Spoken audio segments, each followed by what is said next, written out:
ہمارے سامنے روزانہ کچھ مسائل آ رہے ہیں۔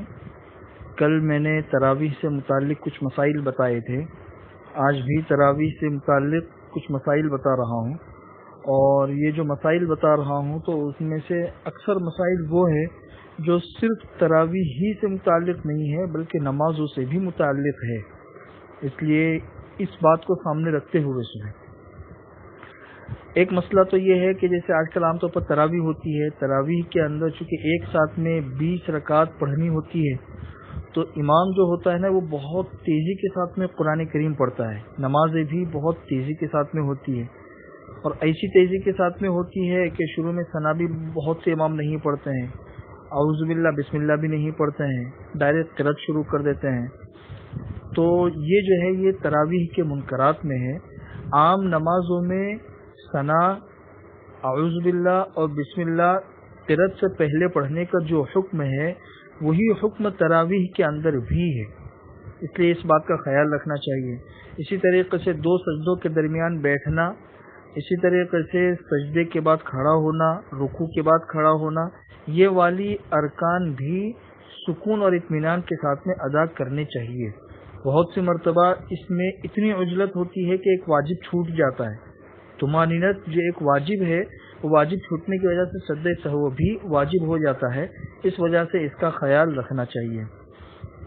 دوسرا مسئلہ یہ ہے کہ عام دنوں کے اندر بھی یہ ہوتا ہے اور آج کل تراویح کے اندر بھی یہ بات پیش آ سکتی ہے کہ امام نماز پڑھا رہا ہے اور نماز کے اندر وہ قرأت کر رہا تھا اور وہ رکوع میں چلا گیا، وہ رکوع میں ہے، اسی درمیان میں کوئی نماز کے اندر آ کے شریک ہوتا ہے، تو بہت سی مرتبہ ایسا ہوتا ہے کہ بھئی جلدی امام کے ساتھ میں شریک ہو جائے تاکہ ہماری ایک رکعت مل جائے، یہ ترتیب ہوتی ہے۔ عام طور پر جیسے مسجدوں میں نماز ہوتی ہے، امام رکوع کے اندر ہوتا ہے تو لوگ جلدی جلدی آ کے رکوع کے اندر شریک ہو جاتے ہیں، تو اس میں ایک چیز یہ دھیان میں رکھنے کی ہوتی ہے کہ نماز کے شروع میں نیت کرنا ضروری ہے، نیت کے بغیر نماز نہیں ہوتی ہے۔ نیت کے بغیر اگر کسی شخص نے تکبیر تحریمہ بھی باندھ لی تو پھر پوری نماز ہی نہیں ہوگی، دوبارہ اس کو نماز پڑھنی پڑے گی، اس لیے عجلت کے اندر نیت رہ نہ جائے اس کا خیال رکھنا ضروری ہے۔ لیکن اس کے ساتھ میں اس بات کو بھی سامنے رکھنا ضروری ہے کہ نیت جو ہے یہ زبان سے کہنا ضروری نہیں ہے، دل کے ارادے کا نام نیت ہے۔ اگر کسی نے وضو کرتے وقت یا مسجد میں داخل ہوتے وقت یا گھر میں جب امام رکوع کے اندر ہے اس وقت گھر میں آتے ہوئے نیت کر لی کہ میں اس امام کے پیچھے نماز پڑھ رہا ہوں، زبان سے نہیں کہا تو بھی اس کی نیت ہو گئی، بلکہ انسان مسجد میں آتا ہے یا نماز پڑھنے کے لیے آتا ہے تو اس کی یہ نیت ہی ہوتی ہے کہ میں نماز پڑھنے کے لیے جا رہا ہوں، تو بس اتنا ارادہ بھی نیت کے لیے کافی ہو جاتا ہے، زبان سے باقاعدہ کہنا ضروری نہیں ہے۔ اس لیے اگر ارادہ ہے نماز پڑھنے کا اور اسی ارادے سے آئے ہیں تو بس یہ نیت کے قائم مقام ہو جائے گا۔ البتہ اقتداء کے لیے جو 2 چیزوں کی ضرورت ہے وہ کل میں نے آپ لوگوں کو سمجھا دی تھی۔ اسی کے ساتھ میں یہ چیز بھی دھیان میں رکھے کہ انسان نیت کر کے آیا امام کے ساتھ میں شریک ہونے کے لیے اور تکبیر تحریمہ سے پہلے کسی غیر متعلق چیز کے اندر مشغول نہ ہو جائے۔ مثلا نیت کرتے ہوئے آ رہا تھا اور تکبیر تحریمہ کہنے سے پہلے کسی سے بات چیت کرنا شروع کر دیا تو وہ جو پہلے نیت تھی اب اس کا اعتبار نہیں ہوگا، اب دوبارہ نیت کرنی پڑے گی۔ مسجد میں داخل ہوتے ہوئے یا نماز کے لیے آتے ہوئے امام کی ابتدا کی نیت کر لی اور اس کے بعد تکبیر تحریمہ سے پہلے کسی غیر متعلق چیز میں مشغول نہیں ہوا تو وہی پہلے والی نیت کافی ہو جائے گی۔ تیسرا مسئلہ یہ دھیان میں رکھیے، جیسے آج کل عام طور پر ابھی رمضان کا مہینہ چل رہا ہے، اب کسی انسان نے فجر کی نماز شروع کر دی یا تہجد کی نماز شروع کر دی اور نماز ہی کے درمیان اسے یاد آیا کہ میں روزے کی نیت کرنا بھول گیا ہوں، تو لوگ مسئلہ پوچھتے کہ نماز ہی کے درمیان اگر ہم نے روزے کی نیت کر لی تو وہ کافی ہو جائے گی یا نہیں ہوگی؟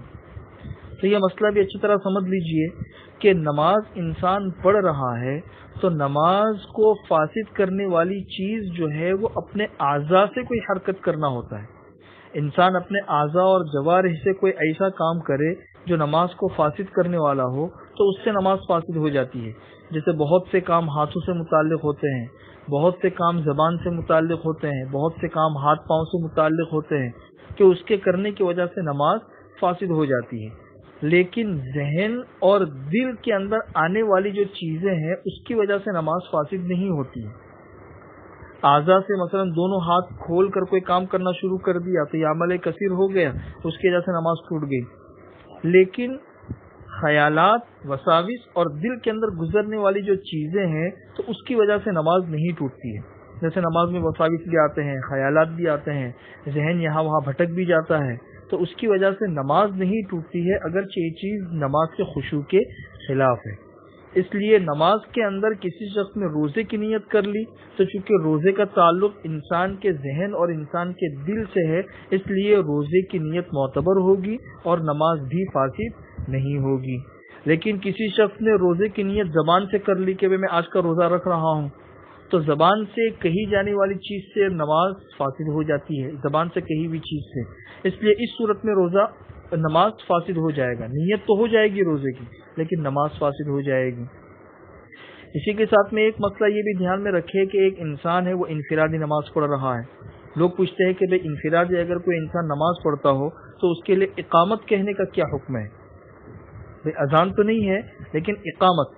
تو یہ دھیان میں رکھے کہ اقامت جو ہے وہ سنت مؤکدہ ہے،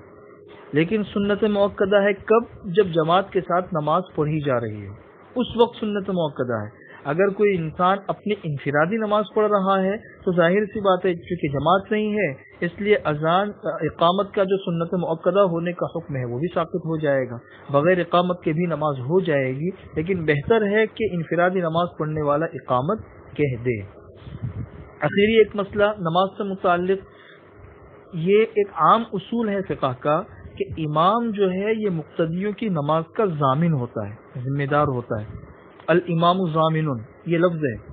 کہ امام مقتدیوں کی نماز کا ذمہ دار ہوتا ہے۔ ذمہ دار ہونے کا کیا مطلب ہے؟ ذمہ دار ہونے کا مطلب یہ ہے کہ جیسے امام کا وضو نہیں ہے، پیچھے کھڑے رہنے والے تمام مقتدیوں کا وضو ہے، تو چاہے پیچھے کھڑے رہنے والے تمام مقتدیوں کا وضو ہو، امام نے نماز پڑھا دی تو کسی کی نماز نہیں ہوگی کیونکہ امام وضو سے نہیں تھا۔ اسی طریقے سے اگر امام کو سجدہ سہو واجب کرنے والا کوئی کام امام سے ہو گیا تو پیچھے کھڑے رہنے والے کسی بھی مقتدی سے سجدہ سہو واجب کرنے والا کوئی کام نہیں ہوا ہے، اس کے باوجود امام سجدہ سہو کرے گا تو امام کے ساتھ میں مقتدیوں کو بھی سجدہ سہو کرنا ضروری ہے، اس لیے کہ مقتدی جو ہے نا وہ امام سے بندھے ہوئے ہوتے ہیں، امام ضامن ہے۔ اسی کے ساتھ میں یہ بھی دھیان میں رکھیے، بھی مسائل لوگ پوچھتے ہیں کہ پیچھے کھڑے رہنے والے کسی مقتدی سے سجدہ سہو واجب کرنے والا کوئی کام ہو گیا، امام سے نہیں ہوا، تو کیا مقتدی سجدہ سہو کرے گا یا اس کو کرنے کی ضرورت نہیں ہے؟ تو میں نے آپ کو سمجھا دیا کہ امام ضامن ہوتا ہے، امام کی نماز صحیح ہو گئی تو مقتدیوں کی نماز بھی صحیح ہو گئی۔ سارے مقتدیوں سے سجدہ سہو واجب کرنے والا کوئی کام ہو گیا اور اگر امام سے نہیں ہوا ہے تو پیچھے کھڑے رہنے والے کسی بھی مقتدی کو سجدہ سہو کرنا ضروری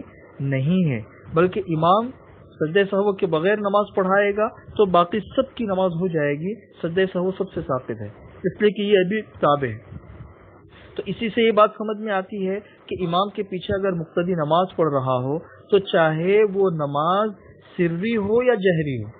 سری نماز جیسے ظہر یا عصر ہے، جہری نماز جیسے مغرب عشاء فجر ہے، تو اس میں امام کے پیچھے مقتدیوں کو قرات نہیں کرنی، چاہے وہ سورہ فاتحہ پڑھ رہا ہو یا سورت پڑھ رہا ہو،